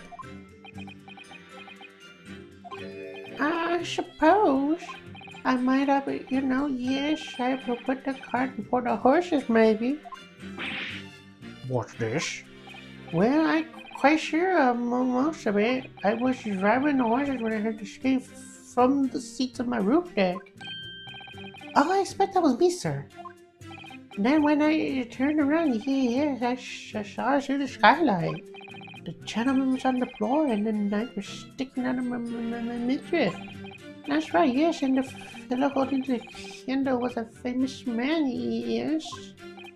So in short, you didn't see the moment that the victim was actually stabbed at all? I really don't idea, but when I got over it again in my hand, no, I suppose I didn't actually see the precise moment of the stabbing, didn't I? What's up with you? Excuse me. Do you have something to say about that, Mr. Fairplay? No, you listen to me. I know what you're thinking. You didn't really see the exact moment the fellow was stabbed. What are the chances of that? Eh? Are you asking me or telling me? He's getting flustered. I might be able to extract some new information from him if I answer it cleverly. Could he have just happened to see the exact moment the crime is committed?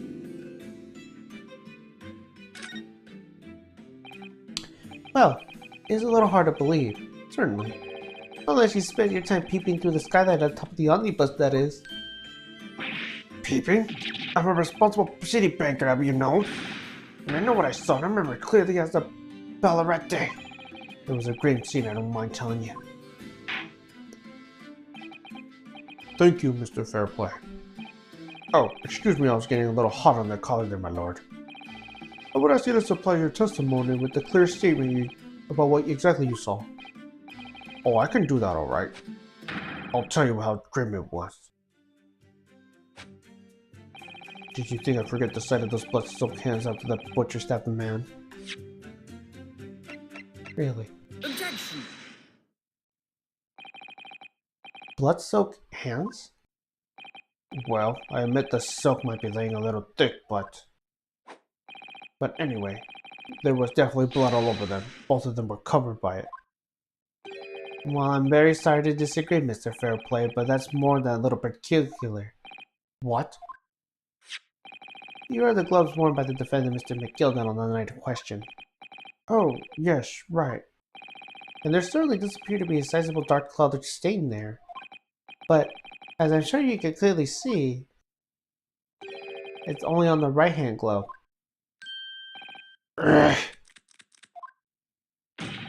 In short, Mr. Fairplay, your testimony is inconsistent. But, no, that can't be right. So you're the liar then here. That's right, you were quite clear about it. You said, it was both hands. Mr. Fairplay, in your last statement, if your last statement was a lie, it calls your entire testimony into question. You say you saw the moment the victim was stabbed. Is that really the truth? Objection.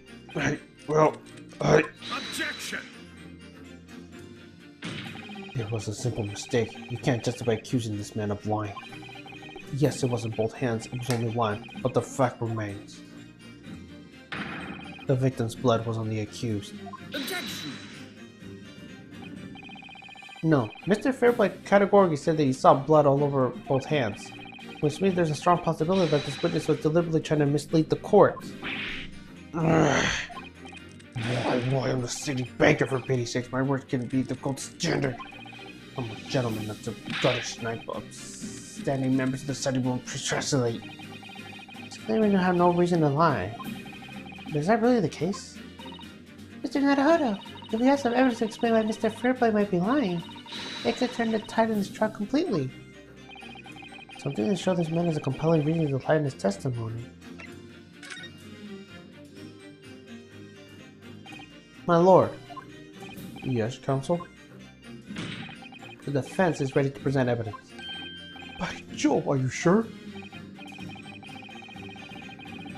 Yes, evidence that will clearly demonstrate why Mr. Fairplay had reason to lie in his testimony.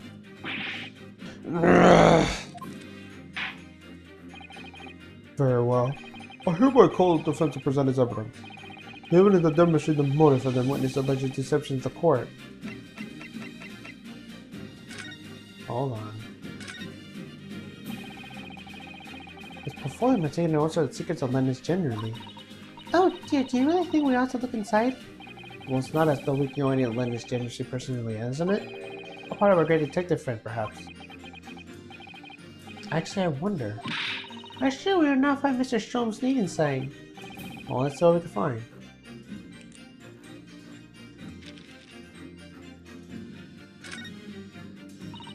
Gosh, it's a pan full of gentlemen's names, isn't it? Well, I suppose they're probably not all gentlemen at all, are they? After all, not everyone in this country is well off. Ah, goodness! What is it? Look at this! Do you see the name here? Bruce Fairplay. Should that mean something to me? It does sound strangely familiar, actually. Bruce Fairplay! The witness testimony in this very moment! Oh yes, of course, the banker! Why is his name in here? Ah, he borrowed 20 guineas, didn't he? And look, the repayment day is fast approaching. Possible that this is just a coincidence, of course, but this could be very useful information. Ah, okay. Take that! This is the list of the debtors who owe money to Mr. McGilded. Yes, the list of innocent victims crippled by the accused's extortion. The point is, among the names of these debtors here is your name, Mr. Bruce Fairplay. What? Mr. Fairplay, you're currently indebted financially to the accused? No, well, it's barely worth being called a debt. According to this ledger, you owe 20 guineas. Not an incredible sum of money, wouldn't you say? Well, what of it? Let's suppose Mr. McGilded were to be found guilty of murder. What would become of your debt in that case? This document states that the loan agreement is forged between two indispensable parties. Therefore, were the creditor, the defendant here, to be sentenced to the capital punishment, all outstanding debts were owned by him will be annulled. They would cease to exist. Cease to exist? Mr. Fairplay, is it not the case that you claim in your testimony to have seen something you never in fact saw? In a thievish attempt to annul your debt of 20 guineas to the defendant?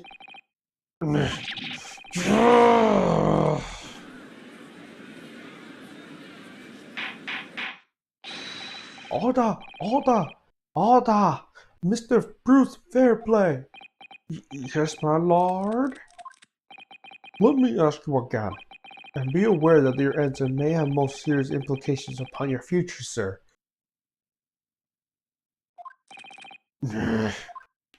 Did you or did you not see the precise moment in time in which the defendant is alleged to have thrusted the knife into the victim?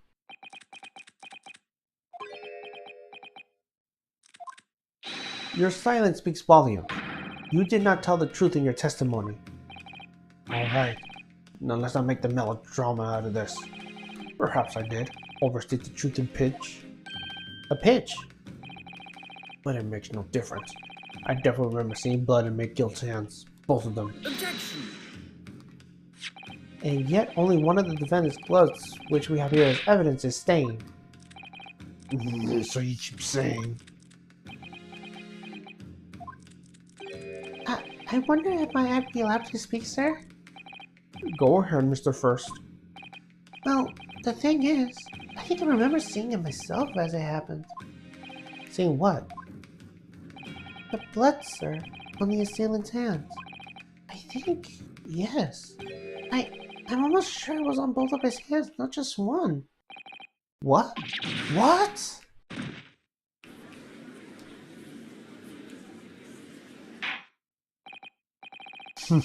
It would appear that we're going to need further testimony for all your witnesses.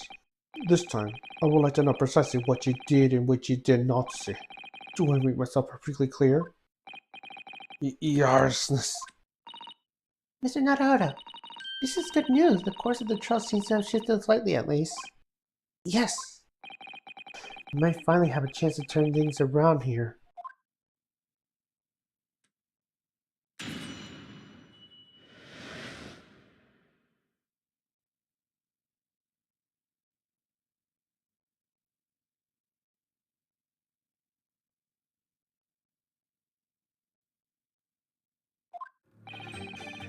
There was blood on both hands on each hand, and I surely distinctly remember that.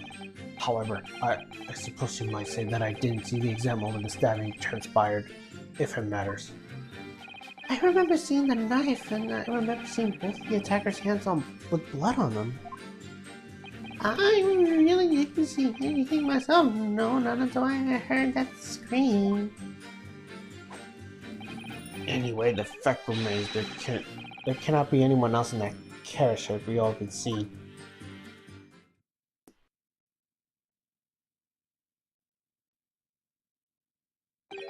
Well, lo and behold, in truth and fact, not one of you have witnessed the crucial moment that crime has transpired.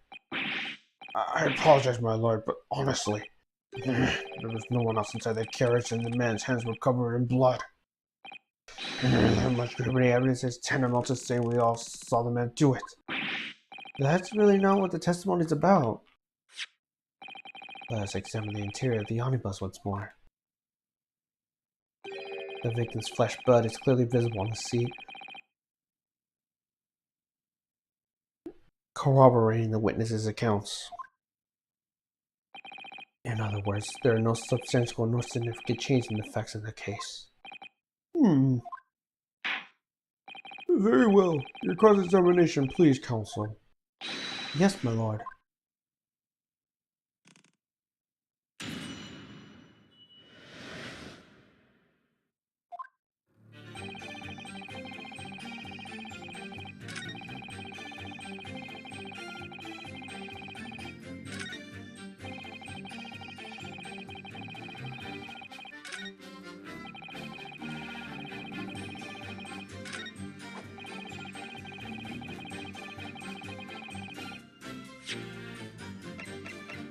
Objection! Allow me to confirm one thing, Mr. Fairplay. You were running this omnibus and witnessed the events in the cabin through the skylight and the floor in the upper deck, is that right? That's right, yes. In that case, there is a portion of the cabin interior that would have been out of sight for you. What? By golly, really? Obviously, at this stage, we can't say for sure. But the possibility cannot be denied. At the time of the incident, there could have been another passenger in the enclosed cabin on the omnibus. Objection! Enough, I forgot Uncle Menring, my Nipponese friend. Well, the prosecution demands that you sustain your claims. After all, the scene of the crime is here in the flesh. Very well. I will uphold the prosecution's demand. You will identify the area on the cross-surgical plan of the omnibus. Where exactly in the omnibus are you suggesting the potential extra passenger could have been situated? Take that! Both rows and seats on the floor face in the direction of the travel, whereas the seat in the enclosed cabin face each other, which means the visible part of the cabin which passengers on the roof deck can see through the skylight is as drawn here. Ah, That's right, my lord. As you can see, the seat opposite the one on which the victim and his attacker were sitting is obscured from the view. In other words, if someone had been sitting on that seat, it's quite possible that these witnesses could have seen it completely unaware of it. ugh. Objection! It's quite possible some phantom was sitting there. You Nipponese has a foreign habit of obscuring the truth for an obituary. I concur with the prosecution's rejoicer, and the British law court evidence is paramount. I cannot entertain the conjecture, counsel. That is unless you are able to put a name on this mysterious passenger whom you eluded. Can you, Mr. Naruhodo? I honestly don't know. Who could it have been? Who could have been the other scene in which there was out of sight from the witnesses on the roof deck?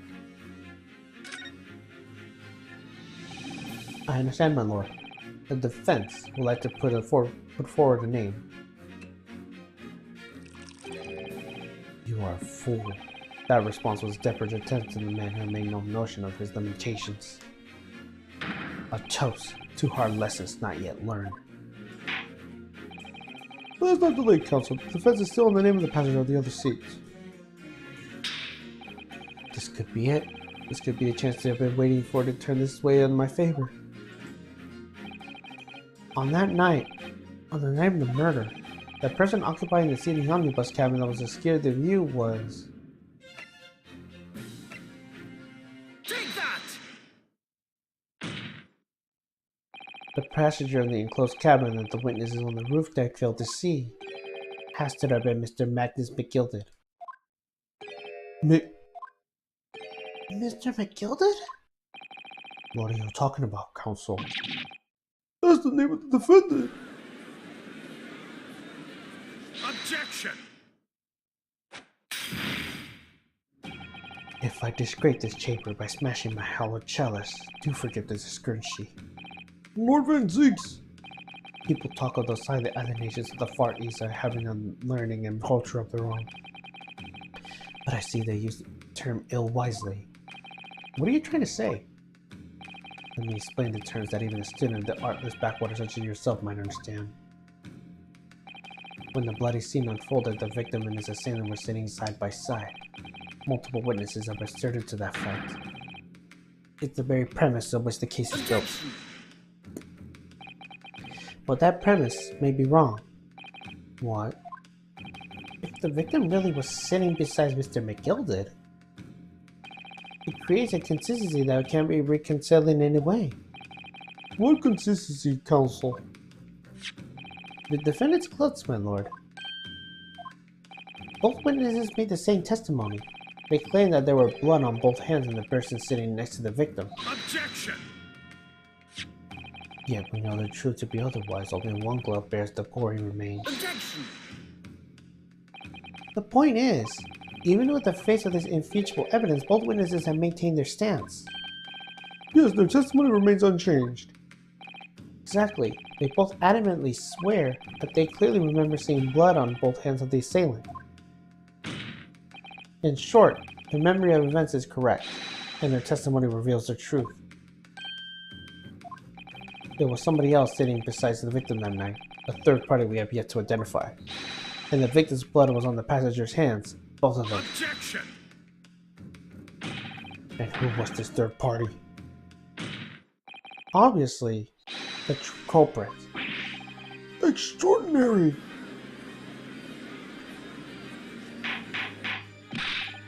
Order! Order! Order! What exactly are you postulating? Objection! The defense's postulation is just that, nothing more than conjecture. The witnesses have clearly stated that they saw the accused. Objection! But when elaborating on his testimony, Mr. Fairplay said the two of them were wearing hats and I couldn't exactly make out their faces. Yes. The tops of their head were obscured by the roof. I could see the rest of them though. Yes, that's right. Both gents were certainly hatted. Hatters do tend to notice such things, sir. And what particular stars of path did these two gentlemen sport, Mr. First? I'm afraid I don't remember. And you call yourself a hatter? The style of the hat makes no difference. There are no third passengers in that cabin. How can you be sure? Because if there have been, the accused Mr. McGilded would undoubtedly have offered to dispose the fact. Unless, that is, you are proposing an even more preposterous explanation. That the accused failed to even notice the presence of the true culprit in the very cabin in which he traveled. Ah!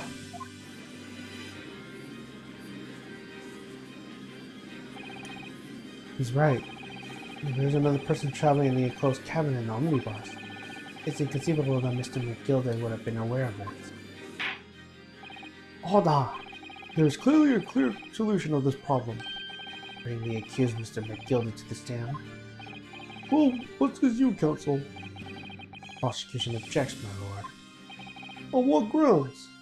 As a suspect, we will have already made a full statement to the police. But what if there's some reason that he's unable to speak freely? Magnus McGilden is no uneducated ruffian.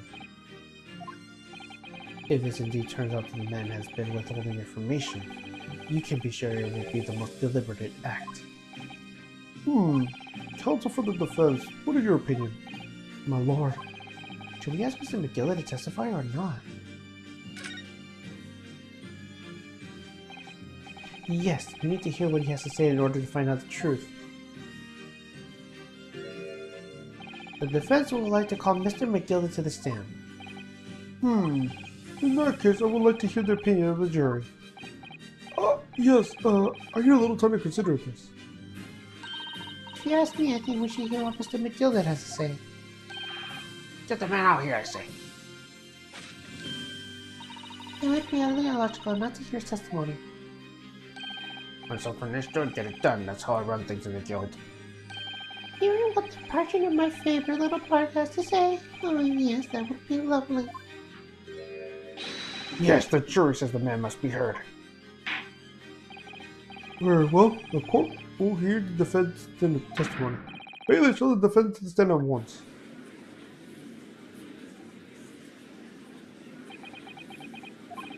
Now, maybe what actually happened that night will finally become clear.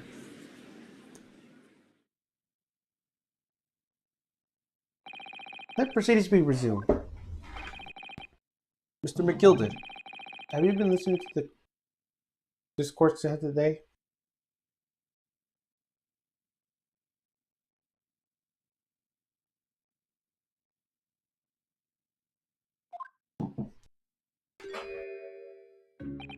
To be sure I have, my lord.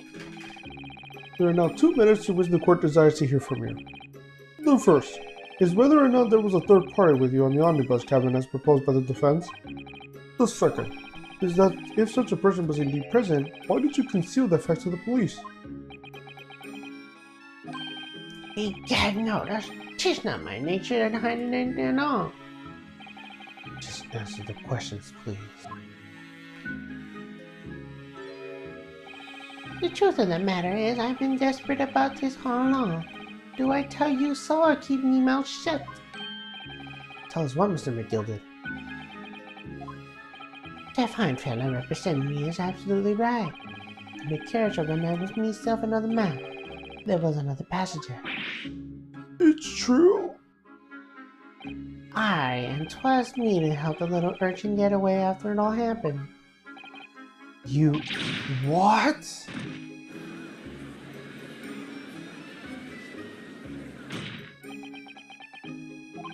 No, Magnus McGilden. That inconceivable excuse cannot save you now. I'm truly sorry, don't I? Sorry I am, Master Obasic. I'm sure you wanted to know why I said nothing when I'm taken by the police. I do be having a very good reason, I assure you. Which was... Well, the little child was just in the wrong place at the wrong time, not in the way what Bob is saying. What? If the police had known that anyone was there, we have sure she'd done it. They haven't ordered her to hear courtroom is like myself. I was only trying to spare her from that. Young hearts and young minds are easily damaged, my lord.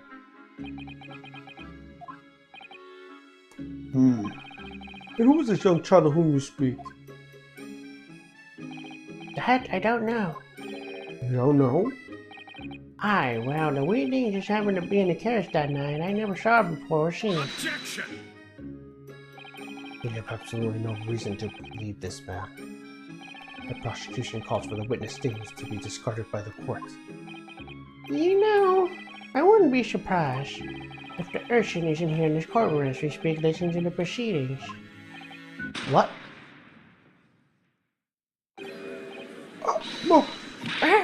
there's a fire! Look, someone's trying to get away! Everything! No use! Can't see anything in the smoke. What is going on? Be careful, there's another hurdle. Cover your face! Okay, don't let the accused escape. Secure the omnibus. I hereby call the emergency resource. Bailiff, ensure the defendant is in custody and clear the courtroom. We were hurriedly removed from the smoke-filled courtroom by the bailiff. Amid seething chaos, the people stumbled over one another in their desperation to breathe the chamber. We have no idea what was happening. All we know is that, at the time being at least, the trial was suspended. Oh boy.